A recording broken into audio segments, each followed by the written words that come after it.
MPC Sample is Akai's assault on the entry-level portable sampler market, bringing the essence of MPC into a small form factor at an affordable price.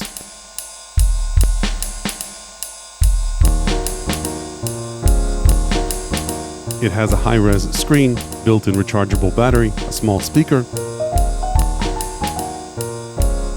velocity and pressure-sensitive pads, fun sampling and chopping modes, plenty of sample storage and memory, dozens of different effect types, and a workflow that's easy, fast, and user-friendly. That said, unlike all the other MPCs sold today, where the hardware is different but the feature set is relatively similar, MPC Sample has a reduced feature set and simpler workflow. In this video, I'll take a look at it in detail, including how it's different from other current MPCs and the competition. I'll also show you a little Autosampler app I wrote that significantly expands on the ways you can use MPC Sample. Before I start, a quick disclosure, Akai sent me MPC Sample. Other than that, no money changed hands. They have no say over the content of this video and don't get to see it before it's published.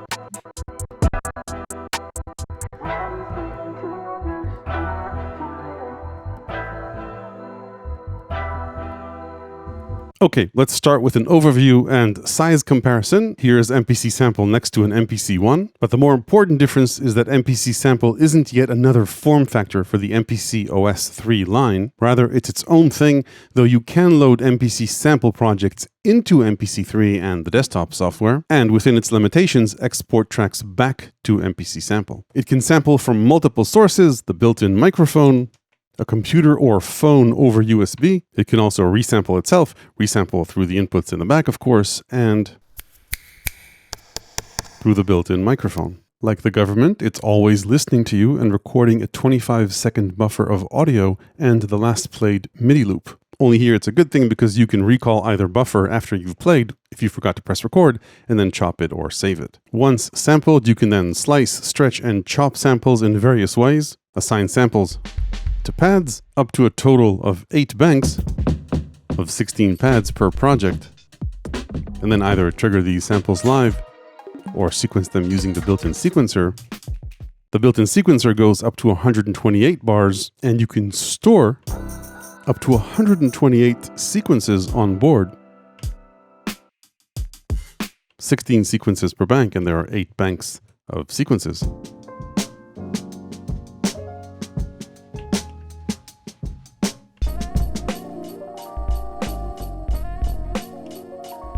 So that's quite a bit of content per project. While it's not a looper, you can record sequence length loops and then pitch or time stretch them according to the tempo. You've got basic sound design per pad, including an amp, envelope, and filter with its envelope with multiple filter modes.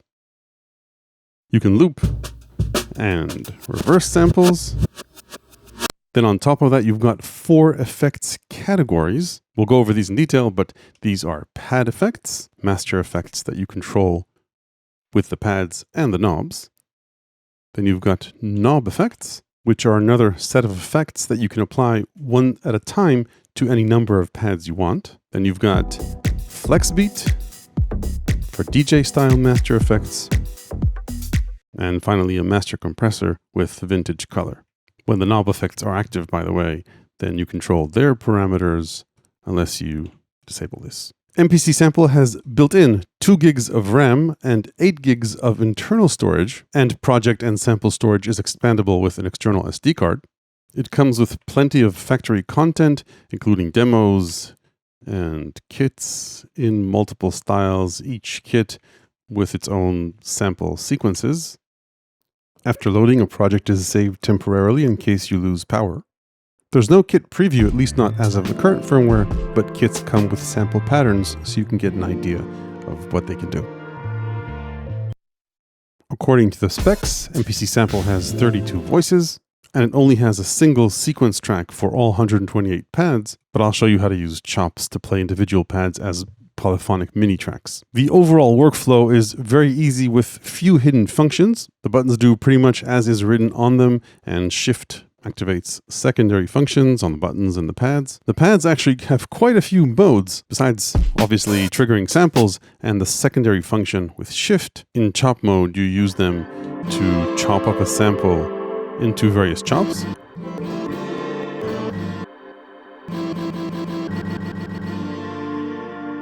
Anything from threshold-based chops to different splits to manual chops. So there's a super fast workflow for lazy chops here.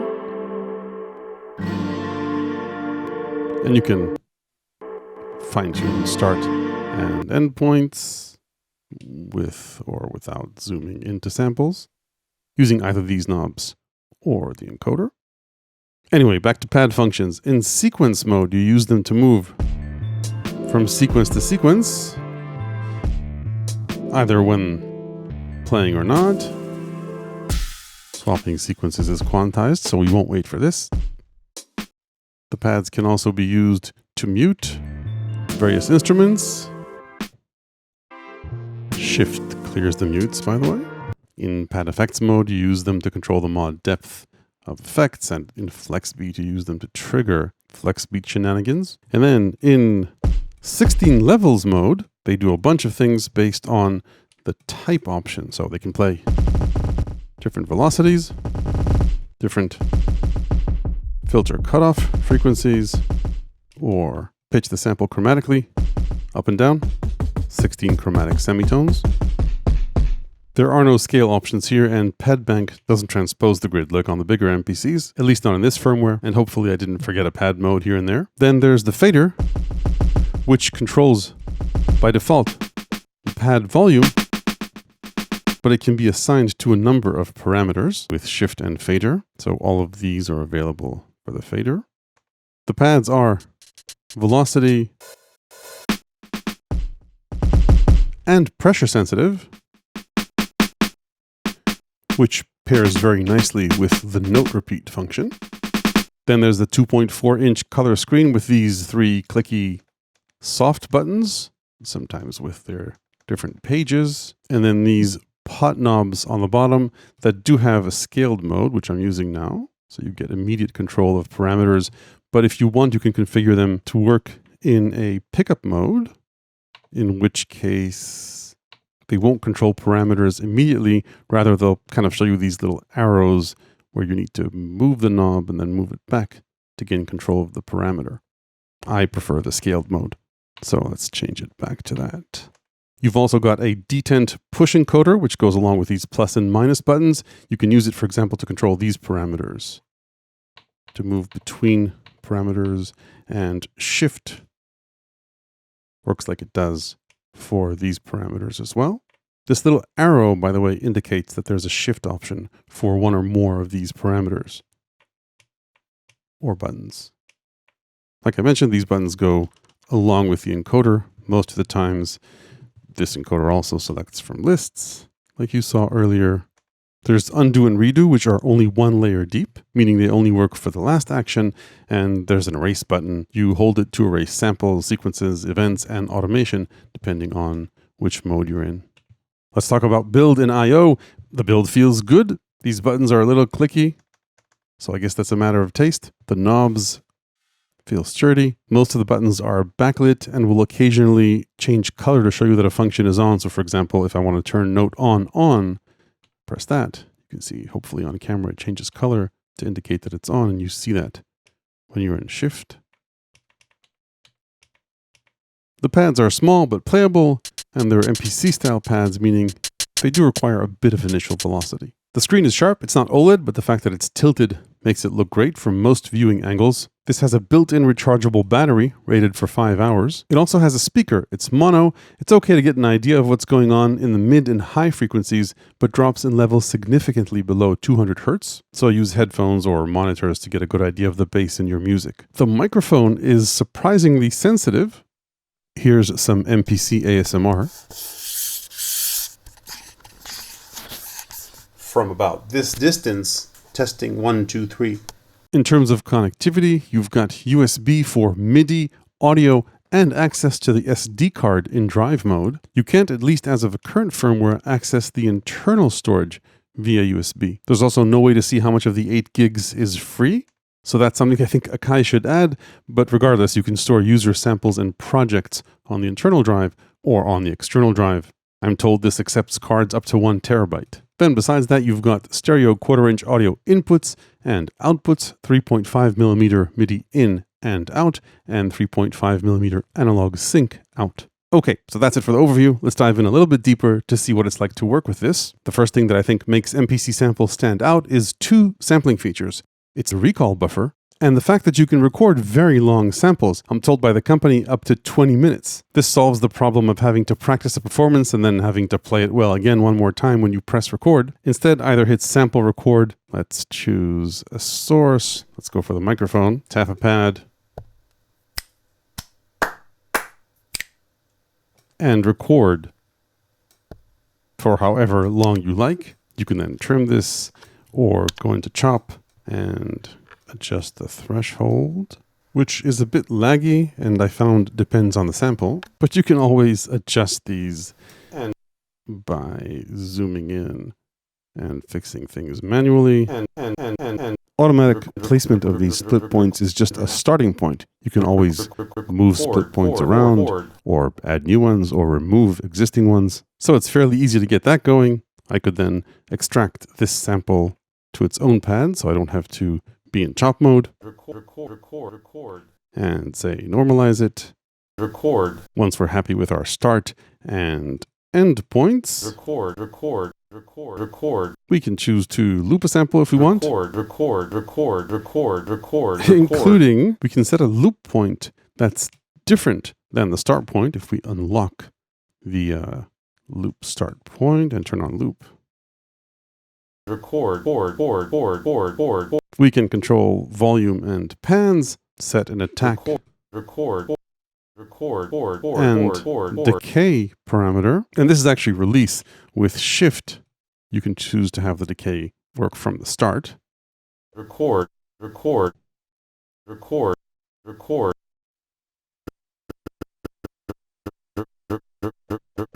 You can have the pads be velocity sensitive or not. Then you've got control of tuning of the sample. 24 semitones. Up and down. And warp is an interesting one for that maybe.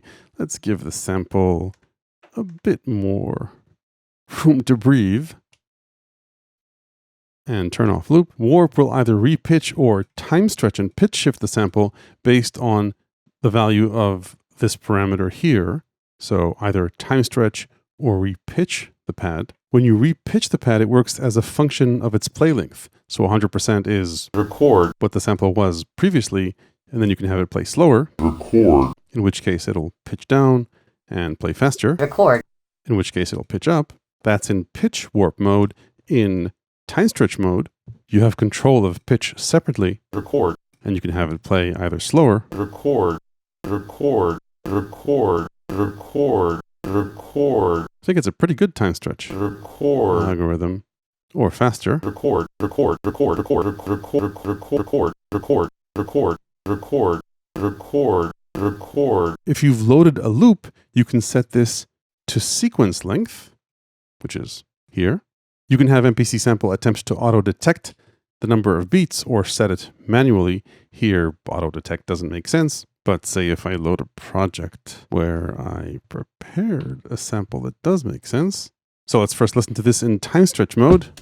In this case, as I increase the tempo, the sample won't repitch.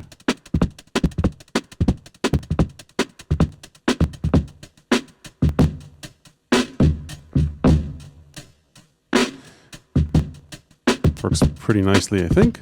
But if we go into repitch mode, then in this case, the sample will repitch as we change the tempo of the project.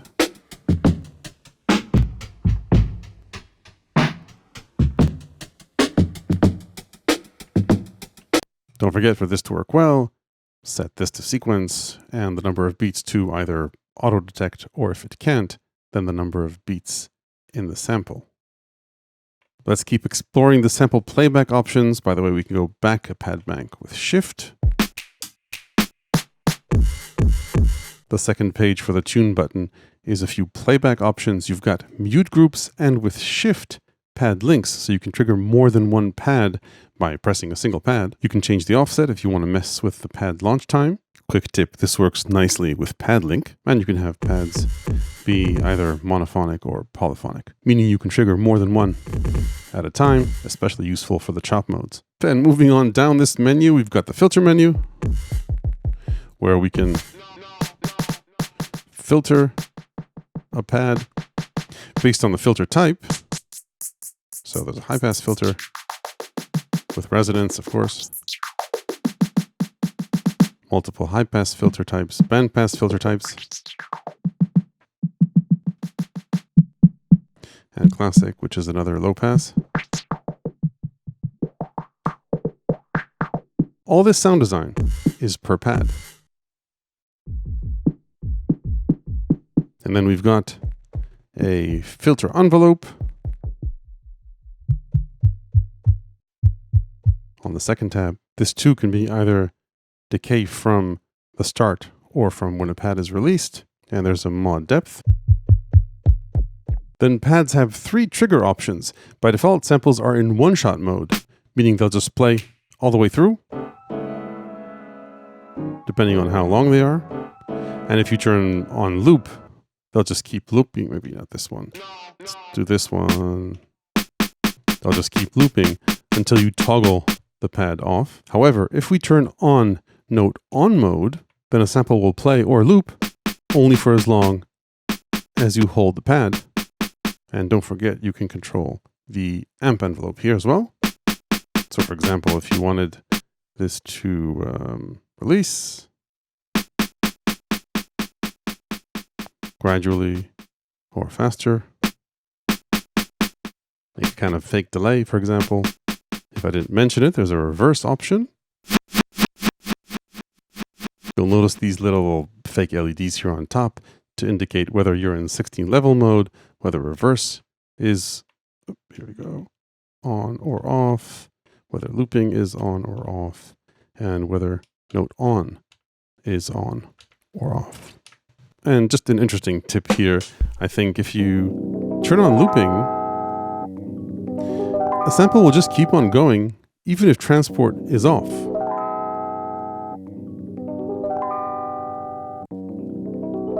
So you can be on different pages, doing whatever you want.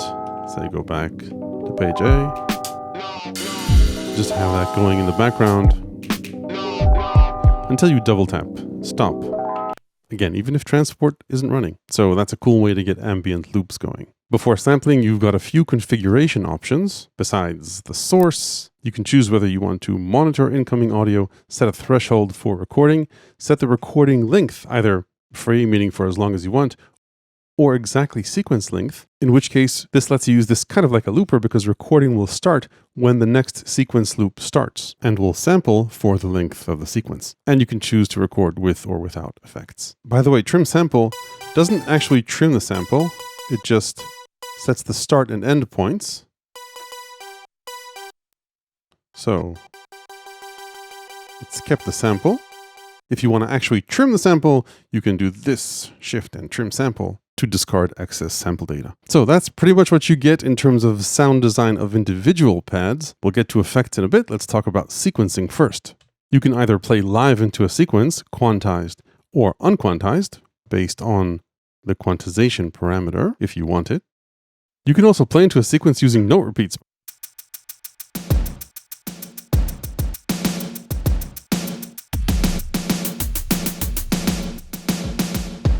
Anyway, this is the main sequencing screen. This one is full.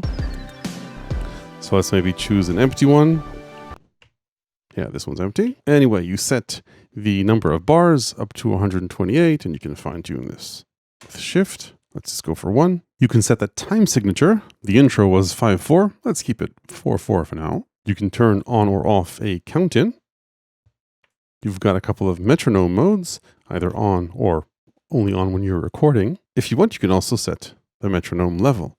So that's it in terms of sequencing setup. You probably want to be sequencing when you're on the sample screen. Then to record live, just hit sequence record and play. We've got the metronome. We can change the tempo to whatever we like. Luckily, quantize was on. And like I mentioned, you can sequence with note repeat. There's only one level of undo, so if you want to experiment with something, turn off sequence record, and then either turn it on and experiment,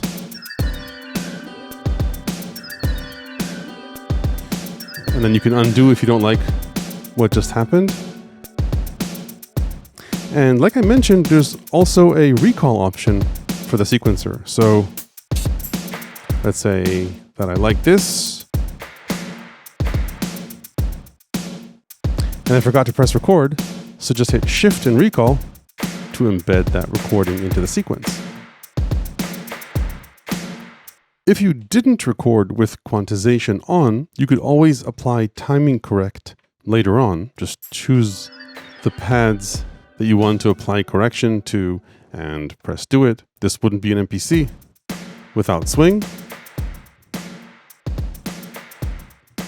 And then you can also automate a number of parameters. So let's say, for example, that I wanted to automate the filter cutoff for the hi-hats here.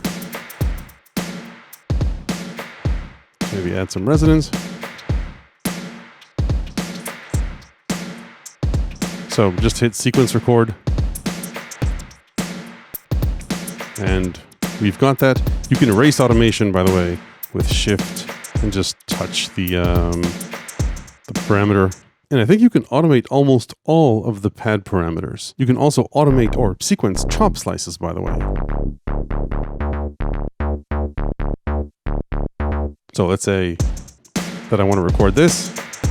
Just trigger the shots, and MPC Sample will take care of automating the recorded slice. Of course, the mix here could be a bit better, but I think you get the idea. Then besides recording into the sequence by playing live into it, you can also step record or step edit the beats in a sequence. You can move across the timeline using this encoder, or just watch it go by as we play the pattern. You can't edit that many parameters here. You can edit the timing of the step. So say if we go here and touch the fader, you can see we're moving this step in time backwards and forwards. You can also edit the velocity of triggers in a step and go back and forth between the elements in a step with the plus and minus. You can't edit chop slices here, at least not in the current firmware. And you can also erase triggers from a step. Let's say if I didn't like this, just erase it. You can add triggers into a step. So let's say that I wanted to add a trigger here. Let's say add this, just turn on sequence record. It will add the event when I press this pad and then move the cursor forward based on the current quantization setting. So to see this pad, this isn't A3. This is the next step. You just go back and then that's highlighted. You can add actually more than one pad per step if you press numerous pads, and then it advances to the next step. You also can't see automation in this step edit or list mode. And there's no TR style sequencer, so you can't say, go to a kick and then sequence a kick every 4 steps. I think it would be nice if they added that mode too. And then before we part ways with a sequencer, there are a few sequencing shortcuts here. You can, for example, double the sequence. So now we've got 2 bars. It copied everything into the second bar, and we can develop an idea like this. There's also half sequence. There's also double speed if you want. So, or half the speed. So that's there for you. Okay, now that we've got our wonderful pattern, let's talk about effects. Remember, we've got pad effects, flex beat, the master compressor. All of these are applied to everything meaning that they're master insert effects, and then the knob effects can be applied selectively to certain pads. Let's start with pad effects. You've got 16 effect types here. You apply pressure to select the mod depth of the effect, and you can latch an effect with the latch button.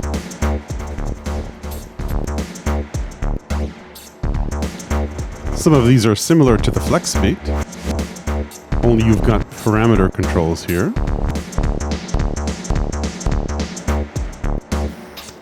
There's lo-fi for those of you interested in 12-bit or less. Let's go through these briefly. You can apply up to 4 at a time.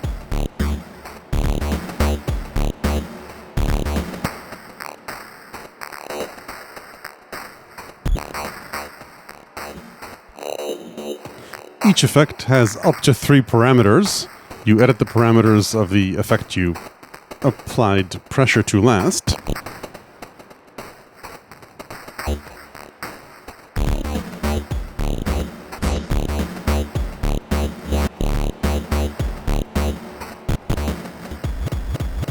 So these are a lot of fun to explore. Excuse me as I get carried away.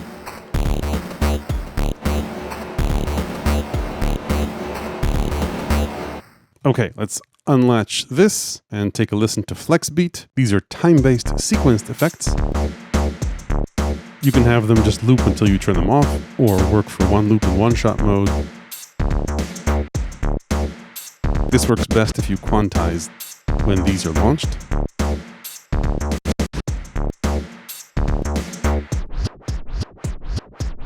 Nice. Let's listen to a couple more.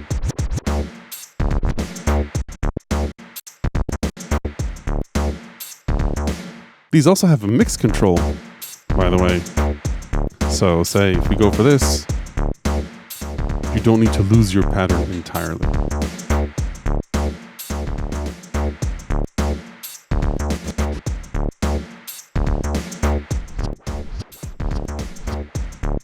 Okay, the next master effect is the compressor. So it's been on all along.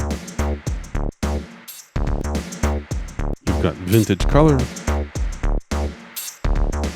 You can boost the audio going into the compressor. Let's check this out before and after. So these 3 are master effects. Let's move on to the knob effects. 2 things make these special. First, when knob effects is on, this bright bar shows you're controlling the knob effects parameters. And the second thing is that while you can choose to apply them to all the pads if you want, you can also choose to have them apply to specific pads. Let's take a look at this list. There's quite a few of them. This isn't a subtle pattern, but yeah, that's the phaser, multi-chorus, flanger. Again, this is applied to everything. These, by the way, have up to 6 parameters each, which you access with Shift. Yeah.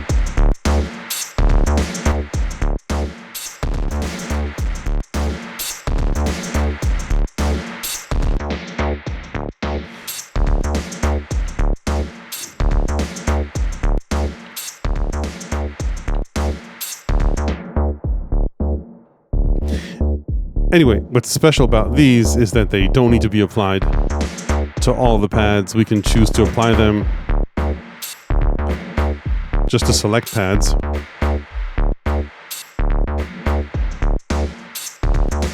Across all the banks, by the way. So while there's no side chain here, and that's going to be in the cons, you do have a pumper effect that you can apply to all the pads or to specific ones. And there's a quantized speed. Now, since many of these effects are master effects or common effects in the case of knob effects, you may rightfully say that's a bit limiting. Let's say, what if I wanted a reverb just on this pad, but I didn't want to waste up my reverb effect on the knob effects. So don't forget, you can always resample a sample. So let's say I will go into here and go for the large reverb. I can apply it to all for now, and that's my snare now. Now there's a slight challenge here. If I choose in my input sources resample, which is what I want to do now, I want to resample this snare, and I go into sampling, Houston, we've got a problem. I can't trigger the pad anymore because I need to choose which pad I want to record into. If I go, say, into a new bank and want to record in here, it's waiting for a signal. I can't trigger the snare unless I record it onto its own track in the sequencer and then trigger the sequencer. However, luckily, remember, we've got our time machine or our government listening to us. If I hit Shift and Recall, let's turn off knob effects controls. I can now go back in time and look for the start of my snare. Maybe zoom in and find this more precisely. Let's look for the end. Again, I can do that. Let's zoom out and go here. No need to be precise here. Now this doesn't sound like the original sample because I've still got the knob effects on. I need to go into here and let's say bypass it. So that's our resampled sample. And if I wanted to, I could trim this to remove the excess recall buffer. Speaking of resample, by the way, there's a resample option here too, which will resample the entire sequence. So if I hit Shift and resample, I'll say select this one. So what this does is create a mixdown of the entire sequence. I don't have to get the timing right. I now have the whole thing in this pad. Okay, let's move on and take a look at song mode. This one's pretty easy. We choose a sequence and add it to the song, and we can continue to add, I don't know how many, quite a few sequences into here. And then we can either just play this song in sequence,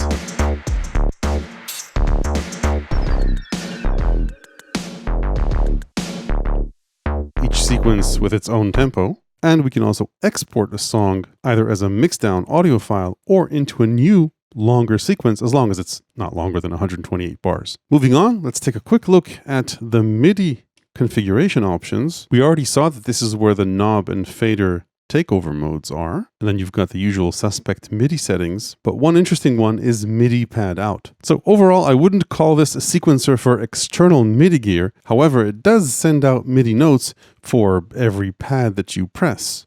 So this is C1 and C1 sharp, C2, and so on. If you want to both play samples and sequence an external synth, then you can set it so that empty pads, let's say, for example, these pads, they're empty, they don't have any samples on them. Anyway, when you're in MIDI config mode and set to empty, then only empty notes will be sent out the MIDI ports.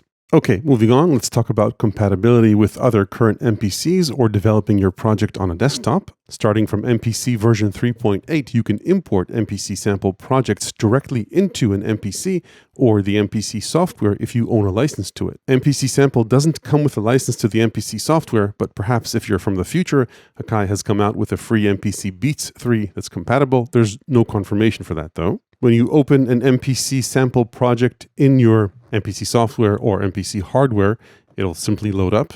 It will appear as one single track with up to 128 samples, depending on how many samples you loaded up to your MPC Sample. And any sequences you create on MPC Sample will appear as sequences, again, in the software or in the hardware.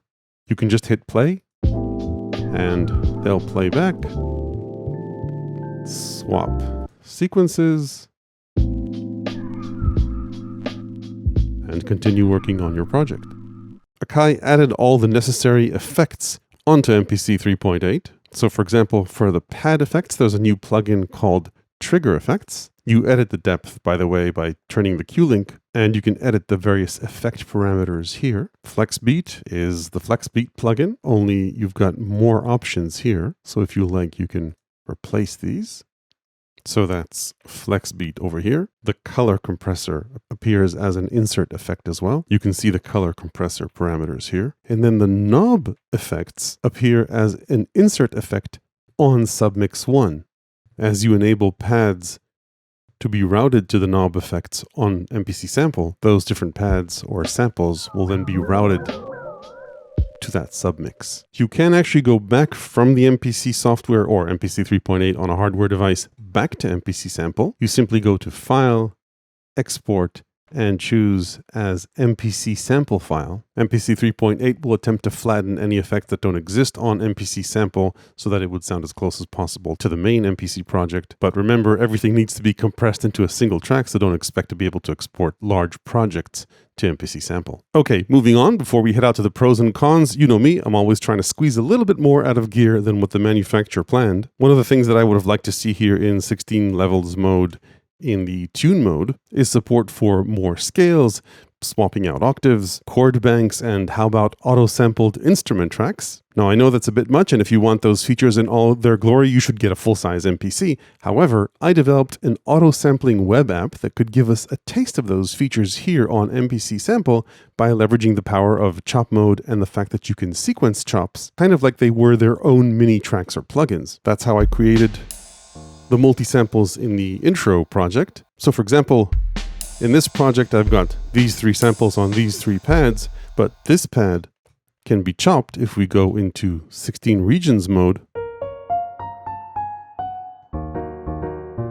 into 16 samples that were auto-sampled with my web app. Here's how it works. You hook up the app either to a hardware instrument or to a plugin in your system. You tell it which notes to sample for each pad. And if you like, you can also tell it to sample chords by either auto-populating these pads or by going into a text field and typing in any note you like. So for example, if I wanted this pad to sample C1, then it would do that. If I wanted this pad to sample a chord, that's a combination of C2, C3, and G4, then that's what it would sample. I could then change the sound design as I choose. Edit these parameters and then start auto-sampling. We'll do this in a bit. I'll just show you that other than typing in notes manually, you can also generate any one of a number of scales starting from any note you choose. Hit generate scale and it will automatically populate the notes in that scale. There are also a few chord genres in here, but I think a lot of the fun is to customize these to taste. So say if I didn't like this one, maybe kick this up an octave. You can also sample drum kits if you want. Just find the first note, typically it's C1, and set this to chromatic. Once you're happy with a combination of chords or notes, have a look at the auto sample parameters. Choose the note hold time, the note release time. So for example, here we've got a very short release, so there's no point in sampling more than half a second. Let's go for short stabs. Choose the velocity, whether you want to sample in stereo or mono, whether you want to normalize the sample. And then there's always some latency between when you hit a pad and the sound comes back. The app attempts to calculate the latency and autofills this number. It's not precise, better to go for safe than sorry. You can always trim that back in here. And then when you're ready, just hit start auto sampling and it'll start populating the 16 slice sample on the bottom here. I'll fast forward through this.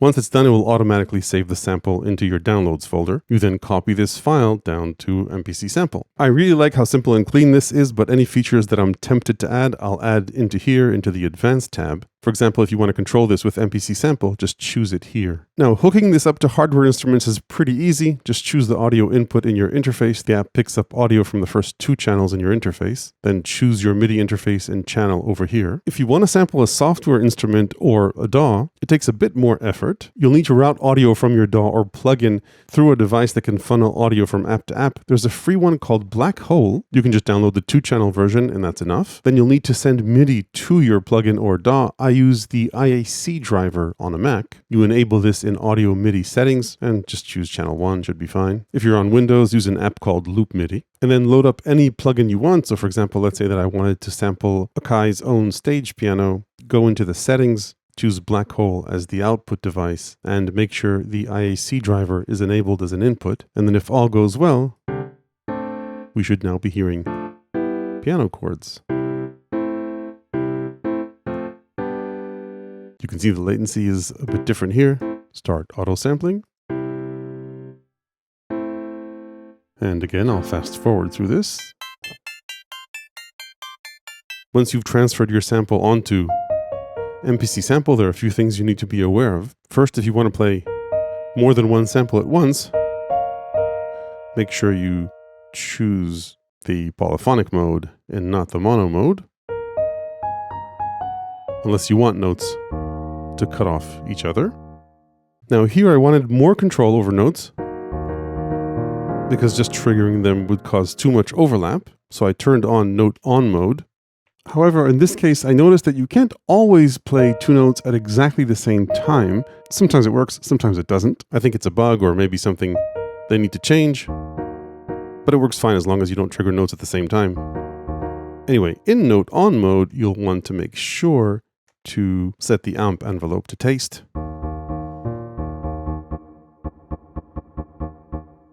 And you're good to go.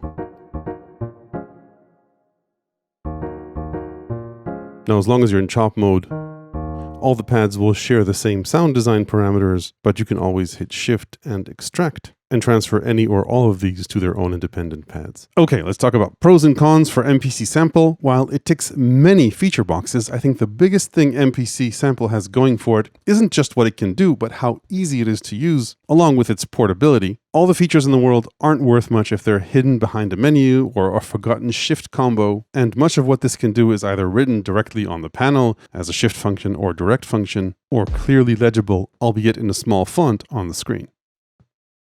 Speaking of which, another big advantage of MPC Sample compared to the competition is the screen. This opens up a lot of functionality compared to competing products with either no screen or small one-line screens. Then feature pros are plenty of samples per project with disk streaming for unlimited sample length, the pitch shifting and time stretching, plenty of sampling sources, including a built-in microphone, as well as your computer or phone over USB-C. The fact that it's easy to chop up a sample and then sequence those chops, battery power, plenty of onboard effects, which you can go ahead and resample, and the ability to take a project and expand on it on a full-size MPC or the MPC software if you own a license. So those are the pros. Let's talk about the cons. First, the fonts on the screen can get pretty small in these long list modes or in the step edit mode. The fonts here are particularly small. Then as far as features go, obviously I can have a wish list that's as long as the full feature set of a full-size MPC. So it's really up to you to see which features you like aren't available here. Then as far as competitors in this price range and form factor go, besides a used MPC-1, some additional features not found here and are on some competitors. For example, the Roland P6, while it's a much less capable machine, has a granular voice. The SP404 Mark II has a DJ mode and cue system, as well as looping in a way that this doesn't. Then quite a few of its competitors have a TR-style sequencer, as opposed to this more list-oriented sequencer. Some of its competitors have sidechain. I mentioned the pumper effect, which can help you simulate sidechain, but it's not the same thing. You can also automate either levels or the filter, sort of manual sidechain, so to speak. But I think that's something they should add here to remain competitive. And then some competitors allow for clip launching per sample or track, different length patterns for different tracks or samples. Here it's just one sequence for all the pads at a fixed length. So there's quite a bit of competition around this price point. Overall, I think Akai is presenting a very strong hand here with a sampler that's a good balance between price, immediacy, and features. If you're in the market for a portable hardware sampler, this is fun, comprehensive, and well worth a look. So that's it for MPC Sample. My auto sampler will be available on my Patreon, along with my ever-expanding book of electronic music ideas, tips, and tricks. Hit like if this was useful. Ring the YouTube bell below if you want to make sure you don't miss the next one. Thanks for watching.